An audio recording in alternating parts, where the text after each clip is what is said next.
یہ ہر گھر کا مسئلہ ہے، چاہے کوئی دیندار گھرانہ ہے، ریلیجس فیملی ہے یا ریلیجس نہیں ہے، یہ مسئلہ ہر جگہ ہے، پڑھے لکھے ہیں یا ان پڑھ ہیں. آئندہ جنریشنز بہت بڑے فتنے میں ہیں، فتنہ ہر ہاتھ میں ہے، ہر ہتھیلی پر ہے، اور وہ بڑھتا ہی چلا جا رہا ہے، فیسلٹیز بڑھتی ہی چلی جا رہی، اور پوری دنیا ان کے سامنے ایکسپوز ہو چکی ہے. یعنی آپ کس کس چیز سے ان کو بچا سکتے ہیں، کس کس چیز سے چھپا سکتے ہیں، کس کس چیز سے روک سکتے ہیں. صرف ایک ہی حل ہے اور وہ روک اندر ہو، اور وہی تقویٰ والی بات ہے کہ جب تک ان کے اندر خود اللہ کا ڈر نہیں آتا، آخرت کی فکر نہیں آتی، اس وقت تک کوئی باہر کی چیز اب ڈھکی چھپی رہ ہی نہیں گئی کہ جس سے آپ کسی بھی طریقے سے ان کو بچائیں گے. پہلے یہ ہوتا تھا کہ فتنے محدود جگہوں پر ہوتے تھے، اچھی فیملیز جو ہوتی تھی اپنے بچوں کو وہاں تک جانے نہیں دیتے تھے، ان کو پروٹیکٹ کرتے تھے. لیکن اب وہ ایک ایک گھر کے اندر آ چکا ہے، اب آپ کہاں سے بچا سکتے؟ آپ سو رہے ہیں، آپ کو نہیں پتا آپ کے بچے اپنی رضائی کے اندر کیا دیکھ رہے ہیں، کیا کر رہے ہیں، کیا سن رہے ہیں، کہ کانوں کے اندر کچھ لگا ہوا ہے، کچھ دیکھ رہے ہیں. اور پہلے تو کہیں کسی خالی جگہ پہ جا کے چھپنے کی ضرورت تھی، تو اب تو گھر کے اندر بھی ہر جگہ چھپنے کی جگہ ہے، کیونکہ جس اسکرین پر وہ سب کچھ دیکھ رہے ہیں وہ ان کے ہاتھوں کے اندر آ چکی. تو اس کو چھڑانا بہت ہی مشکل کام ہے.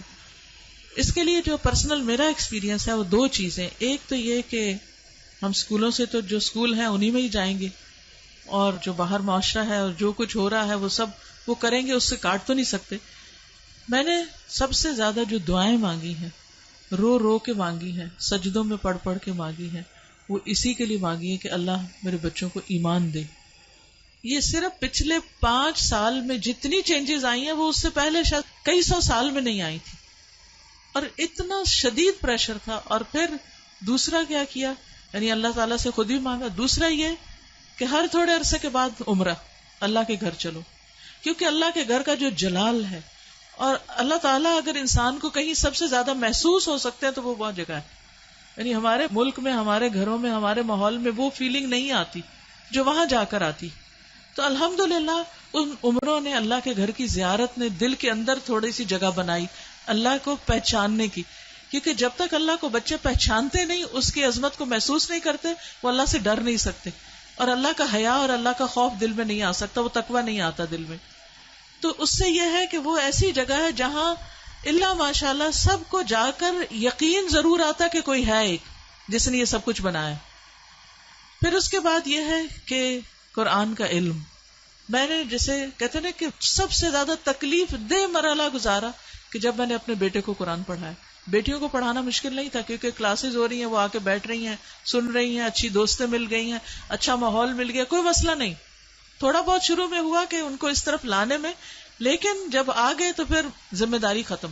لیکن بیٹے کے لیے نہ کوئی ماحول تھا اور نہ ہی کوئی ایسی چیز تھی، تو پھر میں نے یہ ٹھان لی کہ کچھ بھی ہو مجھے اس کو پڑھانا ہے. وہ ایج ایسی تھی کہ جس میں کچھ نہ کچھ وہ سننے کے قابل تھا، ورنہ وہ ایج بھی گزر جاتی ہے تو پھر بچے اتنا بھی نہیں سنتے. اور میں نے اپنی ساری مصروفیات کو سیکنڈری کر کے، حالانکہ میں انتہا درجے کی مصروف، گھر کی بھی ذمہ داریاں، باہر کی بھی، لیکن میں نے اس کو اپنی پرائرٹی نمبر 1 سمجھا کہ یہی بات جنہوں نے کی ہے کہ جب وہ مر جائیں گے تو پھر ان کا کیا بنے گا. یعنی ہمارے مرنے کے بعد تو جو ہوگا سو ہوگا، ان کے مرنے کے بعد ان کی قبروں کا کیا حال ہوگا اور ان کی آخرت کا کیا ہوگا. تو اللہ سبحانہ وتعالیٰ نے قرآن مجید میں فرمایا قوا انفسکم واہلیکم نارا، اپنے آپ کو اور اپنے گھر والوں کو آگ سے بچاؤ. ایمان والوں کو خطاب ہے کہ اے ایمان والوں اپنے بچوں کو آگ سے بچاؤ. تو اگر ساری دنیا کو بچانے کی فکر کر رہے ہیں تو اپنے بچے کو کیسے نہیں بچائیں گے. تو پھر میں نے اس کے ٹائم کے مطابق، جب اس کا موڈ بنے، لیکن روز کی شرط رکھی تھی کہ ہر روز پڑھیں گے تھوڑا تھوڑا، 2 آیتیں 4 آیتیں، 1 رکوع 2 رکوع 1 رب، اور اس طرح کر کر کے میں نے پورا قرآن اس کے ساتھ پڑھا کہ مجھ سے نہیں ڈرے، اللہ سے ڈرے. میری خاطر نماز نہیں پڑھے، اللہ کی خاطر پڑھے. میری وجہ سے کچھ مت چھپائے جو دیکھ رہا ہے، اللہ سے ڈر کے چھپائے. تو یہ کسی حد تک فائدہ مند ہوا. یہی ماؤں سے کہوں گی کہ ساری مصروفیات اپنی جگہ ہیں، لیکن بچے آپ کی پرائرٹی نمبر 1 ہونے چاہیے.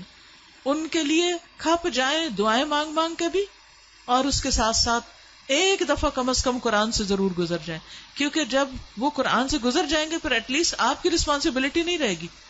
اللہ ان کی سب خیر کرے، لیکن اگر خدا نہ خواستہ ان کے اندر کوئی بگاڑ آتا تو آپ کی پکڑ نہیں ہوگی. لیکن اگر آپ نے کوشش نہیں کی، محنت نہیں کی، تو آپ کی بھی ساتھ پکڑ ہے. صرف آپ کی نمازیں پھر کام نہیں آئیں گی. تو اس لیے ہم میں سے ہر ماں کو سنجیدہ ہونے کی ضرورت ہے. چاہے رونا پڑے، منتیں کرنی پڑے، بھوک کاٹنی پڑے، کچھ کرنا پڑے، لیکن پکڑ کے بیٹھے، خود بیٹھے. یہ مولویوں پہ نہ چھوڑیں کہ کوئی اور آ کے لیکچر دے گا تو وہ سن لیں گے، اس کو بتا دیں گے، ابا کو بتا دیا، چچا کو بتا دیا، اس کو ماموں کو بتا دیا. ٹھیک ہے وہ بھی کچھ ہیلپ کرتے ہیں، لیکن سب سے زیادہ آپ کو خود کرنا ہوگا، اور اس کے لیے آپ کو خود پڑھنا ہوگا، اس کے لیے آپ کو خود سیکھنا ہوگا. خود سیکھنا شروع کریں اور اپنے بچے کے ساتھ بیٹھ کر خود. پھر یہ کہ بعض اوقات بچے ہم سے سننا نہیں چاہتے، آپ ان سے کہیں آپ ہمیں پڑھ کے سنائیں.